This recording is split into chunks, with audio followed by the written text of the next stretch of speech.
Herkese merhaba, kanalıma hoş geldiniz. Yepyeni bir video ile yine sizlerleyiz.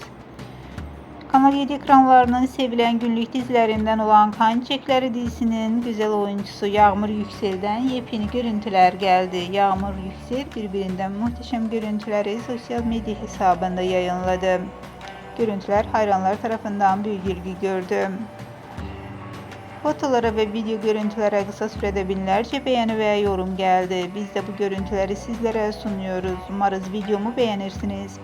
Değerli takipçiler, videomu beğenmeyi, kanalıma abone olup bize destek olmayı lütfen unutmayın. Bir sonraki videoda görüşmek üzere. Hoşça kalın.